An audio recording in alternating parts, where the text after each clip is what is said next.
World Cup 2026, an event that seemed destined to pass by in dullness. But then what happened shattered the ancient dreams of thousands of European tourists. When the experience of ultra-convenience came to an end, they returned and were shocked to realize their homeland was stuck in the past. Everything that was once called romantic is now just suffocating and maddeningly inconvenient. Does Europe really have nothing but thousand-year-old stone walls? In the next 20 minutes, I will show you why Europeans are belatedly apologizing to America. A completely new perspective, dissected to the core. Hit subscribe now. Let's get started.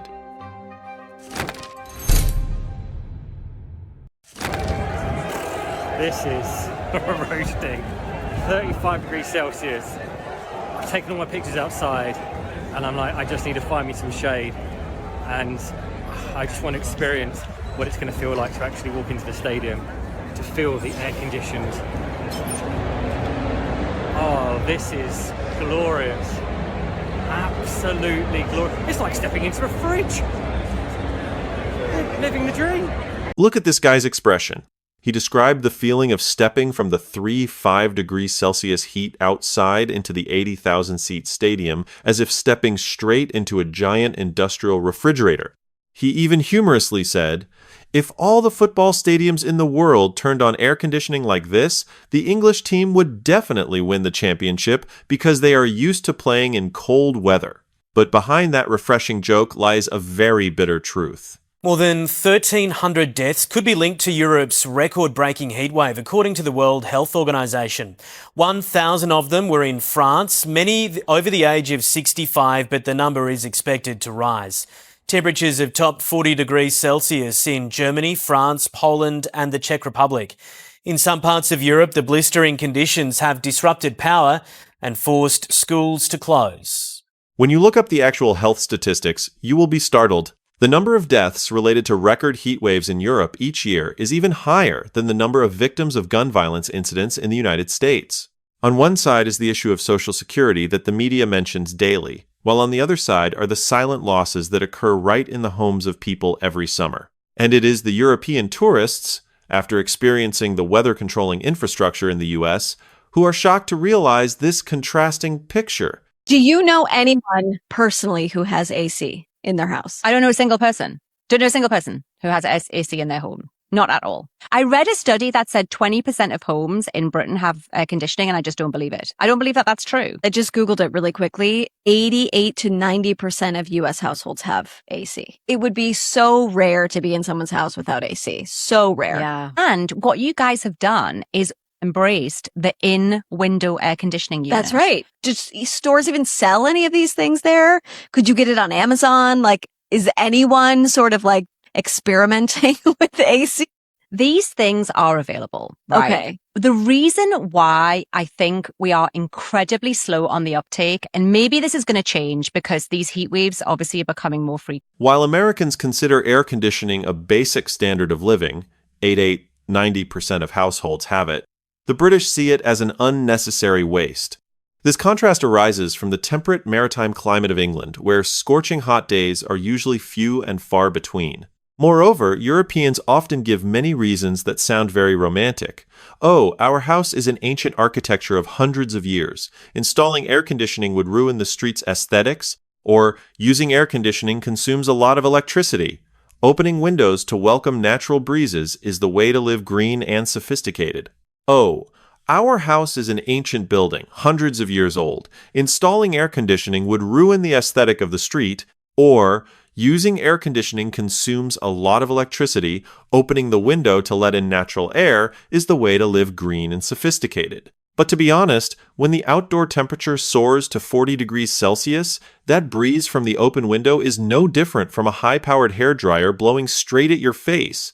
The so-called ancient identity or spirit of endurance is actually just a way for people to console themselves in the face of an infrastructure struggling to keep up with climate change. While Europeans see enduring the heat as a test of perseverance, Americans choose a much simpler way. Just flip the switch and set the room temperature to a cool 20 degrees Celsius. And that is exactly what Europeans will always remember after returning from the recent World Cup in the USA. Pav, you're a European. In the US and can't handle all the AC, Why is it freezing inside? And hot outside? I can't handle it. One time the Americans genuinely might be ahead of us is when it comes to air conditioning. Because what do you mean Europe has accepted the fact that, yeah, we're just going to lose about 50,000 people a year to the fact that it's too hot? When we could just build something in the house that makes the whole house cooler. I don't even want to zoom in on my face too much. Like, I'm not putting this on. Like, you guys can see I'm drenched. I'm not doing any, like, there's no physical exertion. I'm just talking.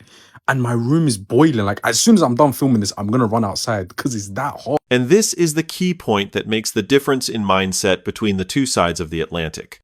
In America, central air conditioning or cooling infrastructure is not a luxury item to boast about. They consider it a standard of survival. Regardless of whether it's a house, a bus, a supermarket, or a stadium containing a miniature city, keeping the space cool is mandatory. A red-blooded American consumer would say, "I earn money so that I don't have to endure discomfort. If there's a solution, I'm willing to pay. If there is a solution, I am willing to pay." Meanwhile, European tourists coming to the US suddenly realize a harsh reality. Back home, they can enjoy an €8 Aperol Spritz in hand, but they lack a €200 air conditioner for a truly good night's sleep. Meanwhile, European tourists coming to the US have come to a harsh realization. Back home, they can enjoy an €8 Aperol Spritz in a chill manner, but they lack a €200 air conditioner for a truly good night's sleep. Installing an air conditioner does not diminish historical value, but it saves lives and brings comfort. Europeans come to America thinking they are going sightseeing, but when they step into the cool buildings, they are suddenly struck by the realization the price of preserving ancient beauty sometimes turns out to be the lack of the most basic survival amenities. However, if you think that covering every nook and cranny with air conditioning is just a sign of self-indulgence, then brace yourself. Because the way Americans move and handle daily tasks without getting off the driver's seat of their cars truly leaves European tourists in awe of the super convenience.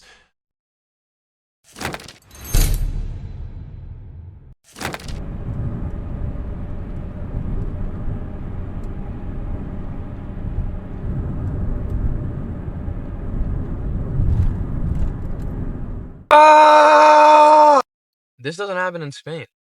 The carreteras in Spain, 2 lanes, everyone goes fast. Here we got 15 lanes, so much traffic. Oh, God, takes me 2 hours to drive fucking 2 miles. Have you all seen the vastness of the roads in America? To the extent that a British person driving the beast Ford F-35 exclaimed, "If I brought this car back to the UK, it definitely wouldn't fit through the streets. The roads there wouldn't even give it a chance to breathe. If I brought this car back to the UK, it definitely wouldn't fit through the streets. The roads there wouldn't give it a chance to breathe." But what about in America? It moves leisurely, just like a normal standard.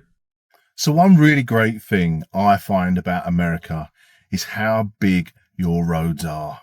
So a little while ago, I did a video on a 26-lane freeway or highway.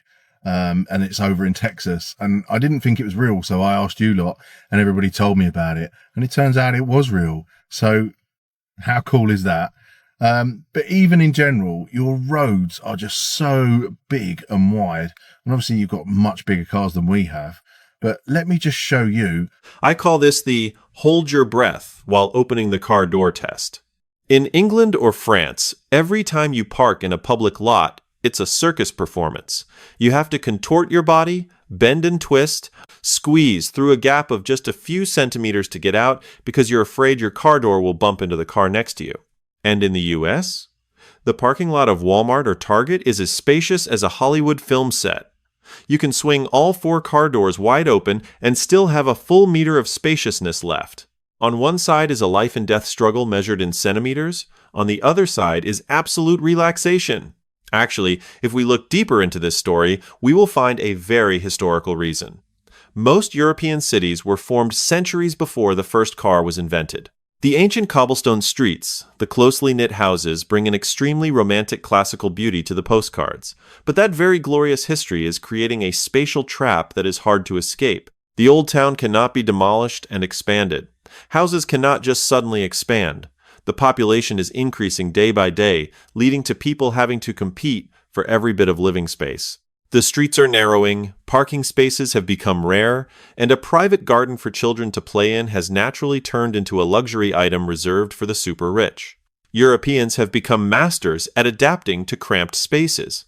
But being good at adapting doesn't mean you are living abundantly. On the contrary, America develops based on a completely different philosophy: room to live, giving people space to live and grow. For a middle-class family in America, owning a house with multiple bedrooms, a driveway, a garage, and a backyard for their children to play in is not a display of extravagance. It represents privacy, independence, and the belief that their family has enough space to build a future. There's a fact that I use to verify the size of America to people who don't believe how big it actually is, who've never been there. And it's this fact right here. And it blows my mind that I've been to America. If you now were to drive in Europe across France, Belgium, Netherlands, Germany, Luxembourg, Austria, and Switzerland, so 7 different European countries, and you took the amount of time you drove across them countries in Europe, you still wouldn't make it across Texas. That's why it's said that the biggest shock for European tourists is not when they first set foot in America, but when they pull their suitcases back to their homes in their homeland. When they were on the other side of the Atlantic, they used to look at American suburbs and criticize them as a waste of distance too far away. But after a few weeks living in that space, getting used to the peaceful streets, children playing in front yards, and spacious parking lots, when they returned, the classic romance they once prided themselves on completely crumbled. They suddenly realized they were living in boxes from the Middle Ages, where modern life was continuously stifled and unreasonably squeezed. What they once called identity turned out to be nothing more than a pitiful lack of living space. But you guys, the confinement of space is not everything. What will happen when that scarcity extends to the way people serve you every glass of water, every daily service? Why in America are you treated like a VIP with super fast free services, while in Europe, ordering an extra soft drink makes people look at you as if you just mortgaged your second house? Let's unravel this surprising service matrix together right now. Ice cream. My house died. This is the ice cream here, bro. What is this? Who is this supposed to feed? This is large fries in America. This is large fries in England. Look at the what? And Dito is like that's a baby's burger. Wait, You gotta go in with one of these. This was our portion size. They gave it to us unironically too.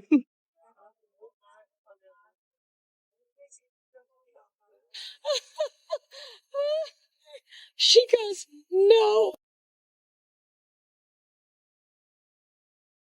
Why is that chicken so small? Actually, bro, that is the smallest chicken I've ever seen at Nando's. Got my coffee. Still not there. Still not there. This mayo, pickle, ketchup, it's okay if I don't want. Why do these Europeans feel disappointed when enjoying food right in their own homeland?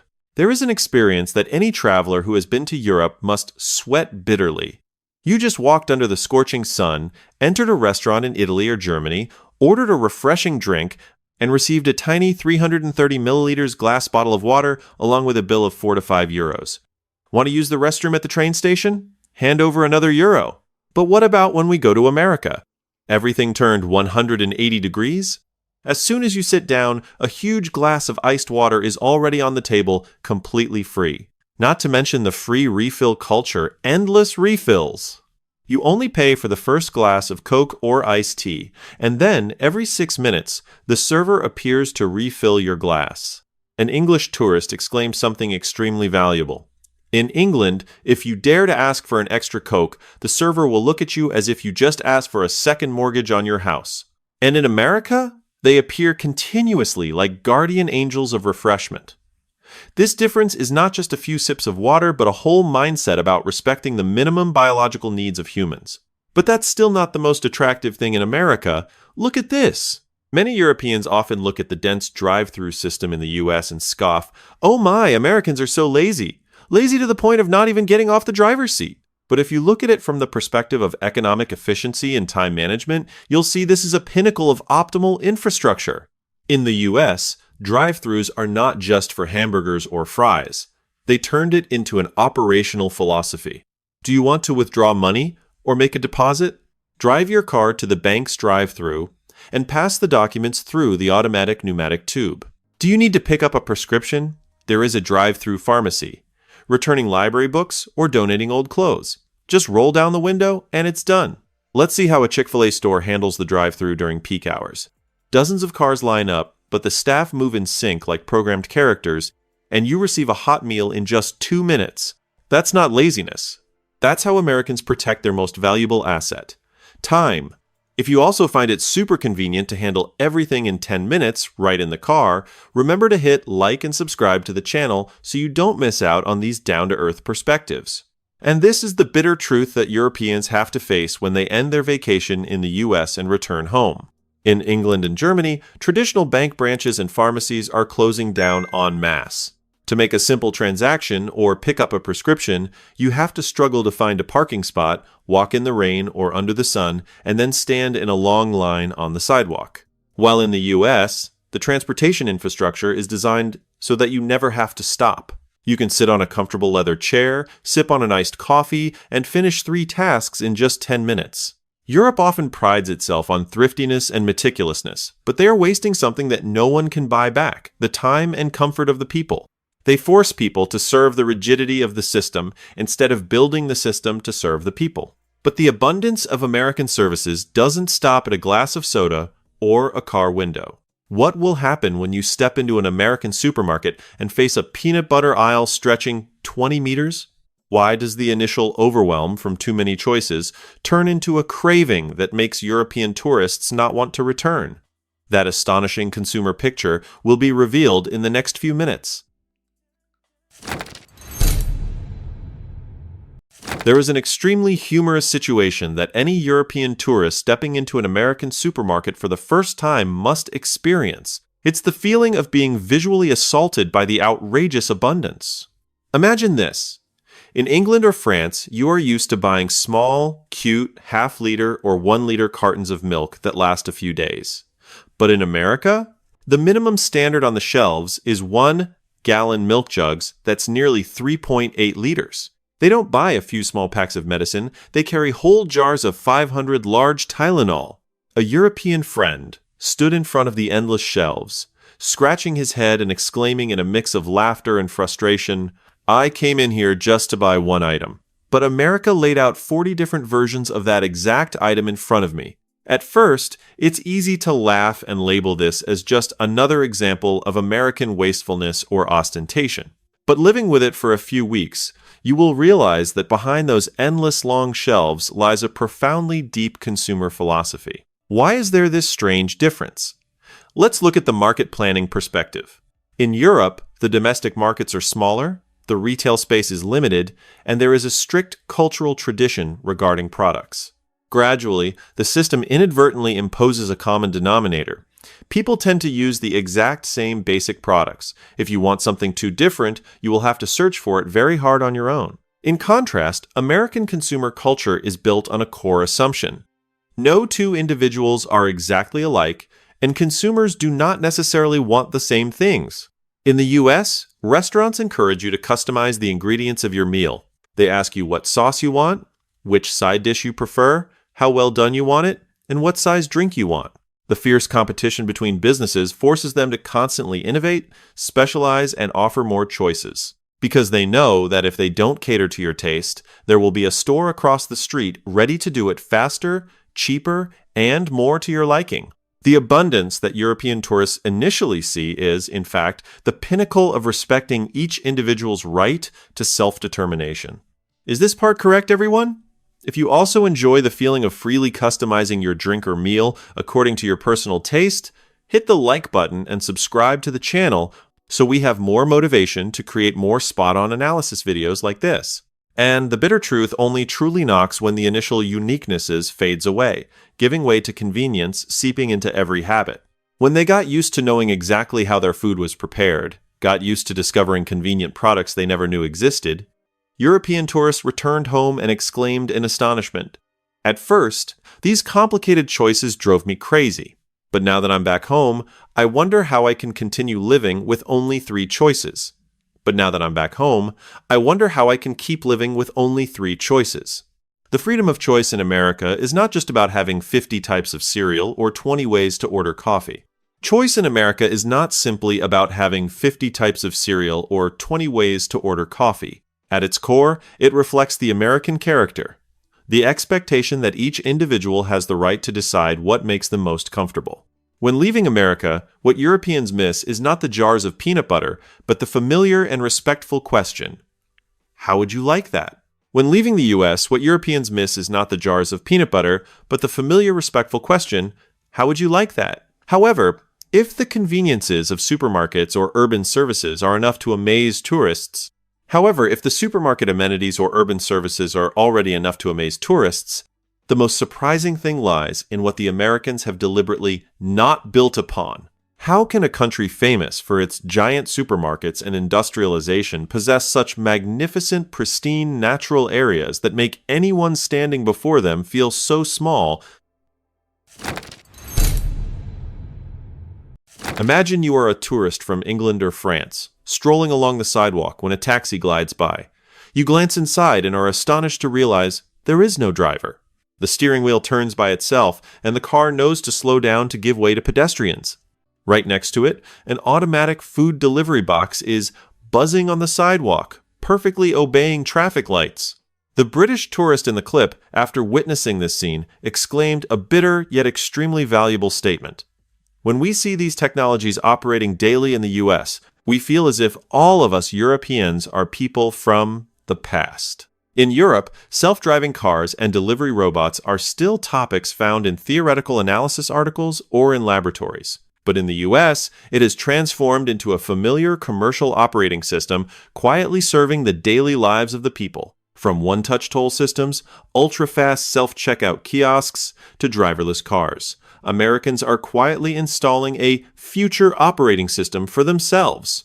Why is there such a significant gap in infrastructure application speed? Putting it on the scales, we will see a very significant psychological trap in the old continent. Europe proudly possesses thousand-year-old castles and ancient moss-covered streets. That's wonderful, isn't it? But their excessive obsession with the past has unintentionally turned the inconveniences and infrastructural deficiencies into a form, cultural heritage, to justify. They fumble with hundreds of conservation regulations and legal barriers, only to lack a practical operating system that serves current life. Meanwhile, let's look at how America approaches conservation. They have the remarkable wisdom to establish a system of national parks like Yellowstone or the Grand Canyon. They preserve millions of hectares of pristine nature, not allowing any construction on them. But in the cities, America is ready to break down barriers to move forward. They don't promise you a vintage postcard. They provide you with the most modern infrastructure to optimize human labor and time. Europe preserves the past, but America masters the present and shapes the future. This perspective is fresh, isn't it, everyone? If you find this analysis hits the core of the issue, don't forget to give it a like and subscribe to the channel right away. Your support is the biggest motivation for the team to create more quality videos like this. At this point, a big question arises. Why are millions of European tourists so completely shocked when they come to the US? The answer lies in the media layer. Many Europeans admit that, for many years, local media back home have often painted a very negative, chaotic, and backward picture of America. Why do they do that? Frankly speaking, it is a strategy to retain resources, tax revenue, and tourism dollars within the domestic economy. They want the people to believe, staying at home is still the best, why go to America? They want the people to believe, staying at home is the best, why go to America? But the actual trip to the World Cup has completely shattered those short-sighted beliefs. But the actual trip to the World Cup completely shattered those superficial news when they personally experienced the legendary hospitality of Americans, the abundance of space, and the ultra-fast automated infrastructure. Europeans bitterly realized they had been blinded by prejudice. America has never lagged behind Europe as they thought. On the contrary, in the aspects that profoundly shape daily life, America has been a step ahead for a long time. So, after all the shocks about air conditioning, space, drive-through service, and future technology. Specifically, what is the bitterest truth that Europe must acknowledge? And what philosophical question is causing returning travelers to ponder every night? At this point, when looking back at the entire journey of European tourists in the US, the bitter truth is that the US is not perfect. America, of course, still has its own problems and challenges. The bitter truth here is, Europe has lived too long in the arrogance of history. They assume that because the US does everything differently from them, the US must be the one in the wrong. But after weeks of truly living, moving, and feeling, the initial derision of excess has revealed a very different nature. It is the abundance of living space, the utmost respect for personal choice, and an infrastructure designed to cherish every moment of time and human comfort. Europe has museums, it has thousand-year-old castles, but America has a practical operating system running smoothly for the present and the future. America has never needed to become like Europe to impress anyone. They simply do everything their own way through many generations. Between two philosophies of life, an ancient romantic Europe that is narrow and full of inconvenient barriers, and a super convenient, modern America that is sometimes considered excessive. Which side would you personally choose? If you are a European traveler just back from a trip, will you continue to embrace pride in the past, or will you courageously admit that your homeland is lacking the most basic conveniences of modern life? Please leave your comments right below this video. I really want to read and discuss these interesting perspectives with everyone. If you find today's video provides valuable information, fresh perspectives, and spot-on analysis of the socio-economic landscape, don't forget to give the team a like, click share for your friends, and especially hit subscribe along with the notification bell. Your support is the biggest motivation for the team to continue producing more quality videos, dissecting the next super hot global topics. Thank you all so much for staying with us until the very last moment.